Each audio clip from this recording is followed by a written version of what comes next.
Welcome back. African leaders and business people will take a look at the continent's sustainable growth and development today. They'll be renewing commitments at the World Economic Forum on Africa, which is in its second day in Cape Town. Let's get the latest now from eNCA anchor Eleni Jakas, who is in Cape Town, and what's expected to happen. Now, Eleni, the one important question is, what's South Africa's role in the continent?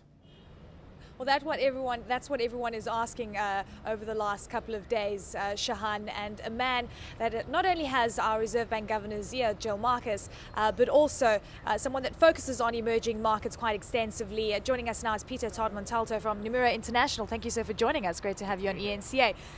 What do you think is going to play out with regards to this competition, this sort of competitive relationship that is playing out between South Africa and Nigeria? Well, there are several aspects to it. I mean, the first one is sort of the geostrategic one. I mean, Nigeria is growing very fast. It's going to overtake South Africa probably by 2020.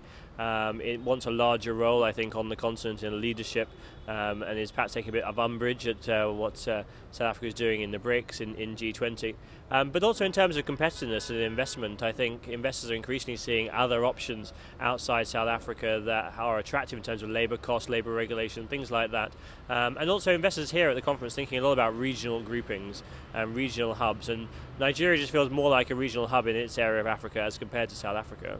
What can we do to ensure that we continue our position as the powerhouse of the African continent? Or do you think that we're going to lose this position no matter what we do?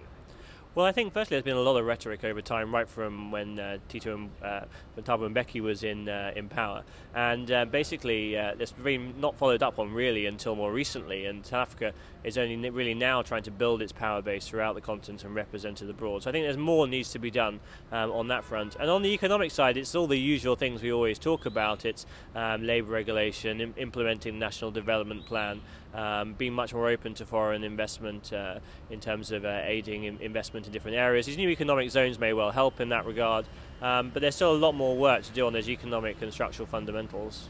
Well, of course, you attended some of the meetings yesterday, and the World Economic Forum really kicks off today. Was there anything really that stuck out for you in yesterday's session? Do you think that investors are mostly asking other countries outside of South Africa so that they do business with them and understand their economies far better than what they understand ours? Exactly. We think about this conference 2 years ago when we were also in Cape Town. Then it was much more about South Africa being a centre and a focus. Now it's much more about searching elsewhere.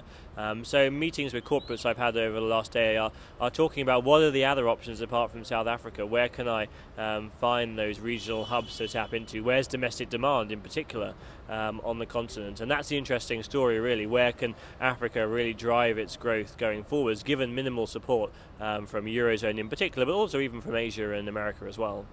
You meet with our Reserve Bank Governor Joel Marcus quite regularly. What kind of conversations do you have with the Governor? I couldn't possibly give any insight into what exactly we say, but I mean the Reserve Bank is very open to foreign investors and to basically explaining policy, showing they do actually have a very credible line, credible leadership, particularly now in areas like financial stability and macroprudential regulation, which they're taking over on, which is an area of particular interest to foreign investors at the moment, given the stories of like Africa Bank, Capitec as well.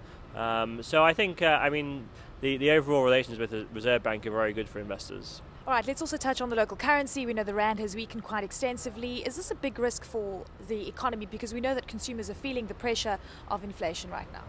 Well, exactly. I think the risk going forwards into the middle of the year, into the start of Q3, really is for a weaker currency.